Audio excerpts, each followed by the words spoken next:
grande motivo, né, para a gente estar chamando essa iniciativa aqui, né, dessa nossa aula pública hoje, é a questão do chamado Programa Escola Sem Partido, né? Que o nome, a princípio, parece ser inofensível, para alguns setores da sociedade até desejável, né? Porque quando fala de partido, as pessoas ficam assim, não, mas partido é uma coisa ruim mesmo e tudo mais, né? Só que quando a gente, inclusive a nossa conversa de hoje é tentar expor um pouco quais são, né, digamos assim, as ideias por trás desse programa, né, que é denominado de Escola Sem Partido. E aí, para fazer um contraponto, né, a ideia do Escola Sem Partido, a gente criou essa ideia do grupo Escola com Diversidade. Porque quando a gente fez uma leitura mais cuidadosa do que o programa Escola Sem Partido faz para as escolas e para a educação brasileira, a gente vê que é um projeto que ataca, né, e que tenta tirar a discussão da sala de aula sobre temas que, inclusive, são muito importantes para o nosso momento atual dentro da sociedade brasileira.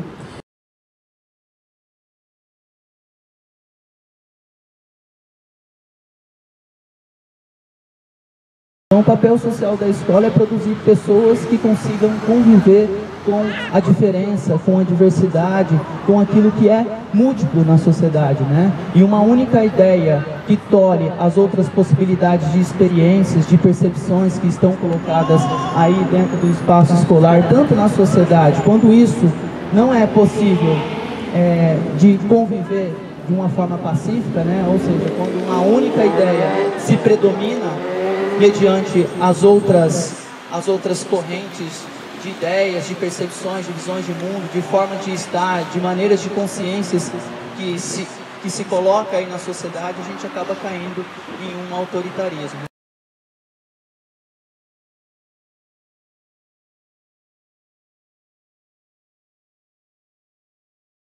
A aluna chegou em casa e falou para o pai que o professor de História tinha comparado Che Guevara com São Francisco de Assis. E aí o pai entendeu que o professor tinha falado que Che Guevara era um santo, né? Só que ali na aula ele estava expondo sobre as revoluções, ele falou no sentido de ideologia, né? Então ele colocou como Che Guevara largou tudo e foi para a revolução, e no caso São Francisco de Assis abandonou a vida em prol da igreja, né? Isso acabou se tornando um santo. Então a aluna acabou entendendo que o professor fez essa analogia Che Guevara santo, e o pai dessa aluna achou ruim essa atitude, né, esse entendimento que a filha dele teve, e criou esse movimento. Aí, na época, esse pai ele foi rechaçado, o pessoal não deu ouvidos a ele, foi a favor do professor, né, então, no momento ali, não ganhou força esse movimento. Mas aí, com o passar do tempo, foi ganhando adeptos. E aí, esse movimento cresceu muito, agora com o atual ministro da Educação, Mendonça Filho, quando ele chamou o Alexandre Frota para discutir esse projeto da Escola Sem Partido.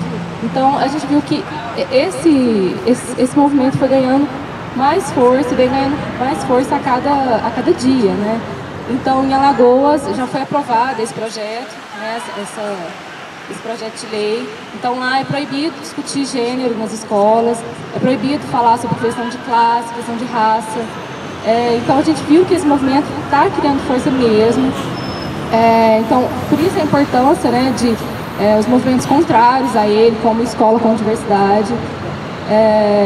E aí o que eles pregam? Eles pregam seria contra uma doutrinação política e ideológica do professor. Então o professor ele não pode falar o que ele pensa, ele não pode discutir assuntos políticos, ele não pode falar, por exemplo, ele está na sala de aula, hoje vai ter uma manifestação contra alguma coisa. Não, ele não pode, segundo essa Escola Sem Partido, isso seria induzir o aluno a alguma linha ideológica. Então, o professor não poderia falar nada sobre isso, não pode expor nada além do que está escrito no currículo, né? Quando o professor ele coloca lá as matérias, então ele não pode falar nada além daquilo. E aí a gente sabe que matérias como história, filosofia, sociologia, sempre tem essa discussão, não há como fugir disso. Então a gente vê eles querem tolir mesmo esse pensamento da gente, essa discussão com os alunos. E também acabam tratando os alunos como meros, como a própria palavra diz, né? Alunos sem luz, como se eles não pensassem, como se eles estivessem ali sentados e ouvissem e assumissem aquele papel e pronto. Né? Então eles também tratam o aluno como um ser passível, né? Um ser que não age, que não pensa por si próprio.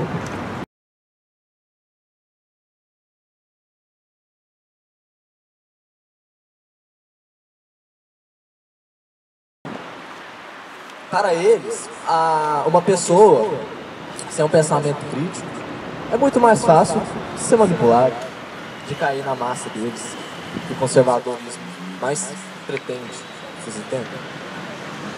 E isso me faz lembrar do clipe Amado Brick in the Wall, que mostra o professor autoritário na visão deles,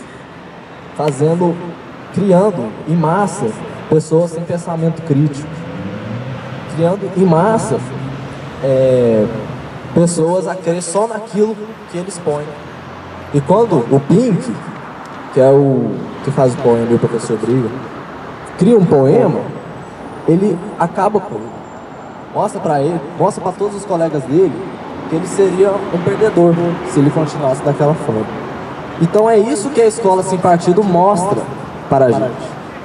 Ele usa distorce a democracia em prol deles, de uma forma muito distorcida, levando a crer para as pessoas que o melhor para as escolas seriam as ideias que eles tentam implantar para a nossa sociedade.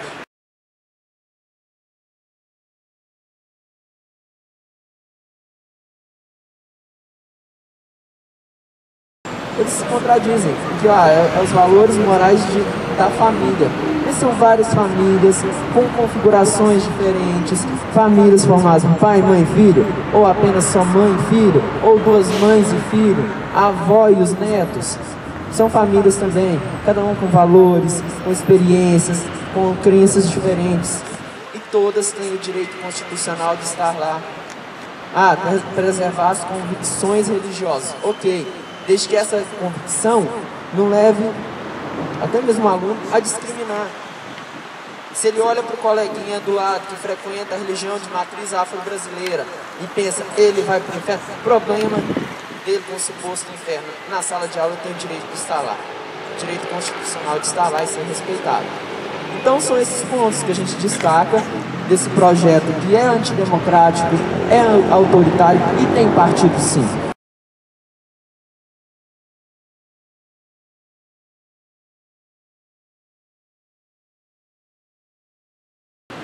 Preocupação com pautas bombas que desmantelam a educação, o modelo de educação que nós temos, que já é tão precário. Precisávamos, inclusive, avançar em relação a essa precariedade e, de repente, a gente percebe que estamos diante de um retrocesso inimaginável.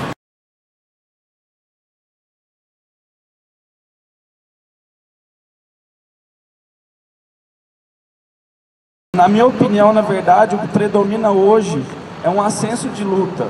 A gente pensar esse projeto de escola sem partido no estado de São Paulo, por exemplo.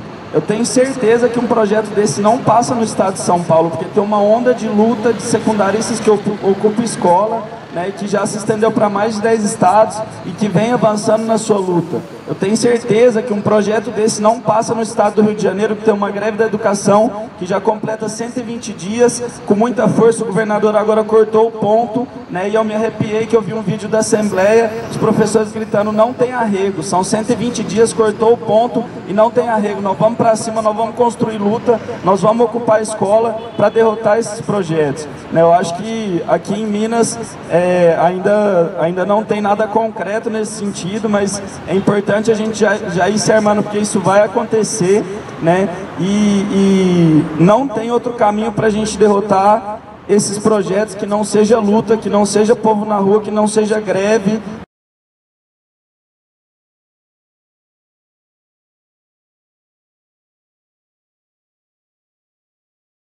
Ele trouxe uma série de consequências pra gente muito positivas. Mostrar que a galera não é que a galera não é mesmo tábua rasa, que a galera tem pensamento crítico, a galera sabe pensar, sabe debater, e que a gente não está em sala de aula só para ouvir o professor e dizer sim ou não, a gente está lá para debater e para se formar. Pensar que essa galera que ocupou as escolas também, elas vão se mostrar agora nas eleições municipais, eles vão mostrar a cara da juventude nessas eleições. Nas eleições municipais, mostrar que a gente quer vereadores, quer prefeitos, quer políticos que de fato nos representem, que de fato defendam uma educação de qualidade, uma educação com diversidade, e pensar isso, que realmente secundaristas são um grande exemplo para a gente luta e levar esse debate para dentro das nossas universidades ou qualquer outro setor que a gente pertence.